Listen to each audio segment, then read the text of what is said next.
তামিলনাড়ুর মুখ্যমন্ত্রী ও দক্ষিণী তারকা থালাপাতি বিজয়ের বিরুদ্ধে ২৭ বছরের পুরনো সংসার ভেঙে পারিবারিক আদালতে বিচ্ছেদের মামলা করেছিলেন তার স্ত্রী সঙ্গীতা স্বর্ণালিঙ্গম।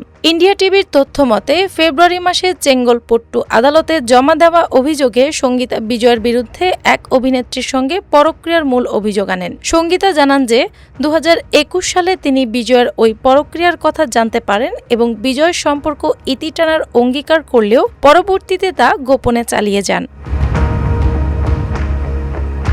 পরবর্তীকালে বিজয়ের আচরণ পরিবর্তিত হতে থাকে এবং তিনি ধীরে ধীরে সঙ্গীতাকে তার পারিবারিক, সামাজিক ও পেশাগত জীবন থেকে দূরে সরিয়ে দিতে শুরু করেন। অন্যদিকে বিজয় নিজের স্ত্রীকে বাদ দিয়ে ওই অভিনেত্রীর সঙ্গে ক্রমাগত বিদেশ ভ্রমণ করেন এবং বিভিন্ন অনুষ্ঠানে অংশ নেওয়া অব্যাহত রাখেন। সামাজিক যোগাযোগ মাধ্যমে নিয়মিত ওই অনুষ্ঠানের ছবি প্রকাশিত হলেও বিজয় কখনো আনুষ্ঠানিকভাবে ওই সম্পর্কের খবর অস্বীকার বা আপত্তি জানাননি। সামাজিক যোগাযোগ মাধ্যমের এসব ছবি এবং অনাকাঙ্ক্ষিত খবর সঙ্গীতা ও তাদের দুই সন্তান জেসন সঞ্জয় ও দিব্যা সাশাকে বারবার মারাত্মক বিব্রত করে।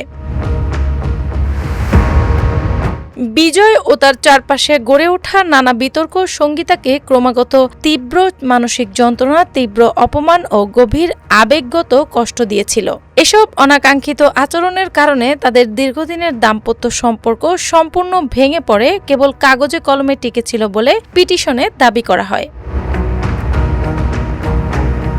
অথচ ১৯৯৬ সালে শুটিং সেটে যুক্তরাজ্যের বাসিন্দা ও অন্ধভক্ত সঙ্গীতার সঙ্গে প্রথম দেখা হওয়ার পর ১৯৯৯ সালের ২৫ আগস্ট তাদের বিয়ে হয়েছিল।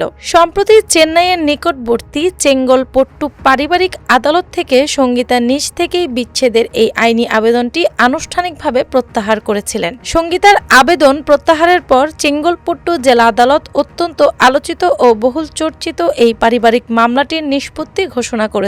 মামলা প্রত্যাহারের ফলে রাজনৈতিক অঙ্গন ও ফিল্ম ইন্ডাস্ট্রিতে দীর্ঘদিন ধরে চলা নানা জল্পনা কল্পনার সাময়িক অবসান ঘটেছে। ডেস্ক রিপোর্ট, বাংলাবাজার পত্রিকা।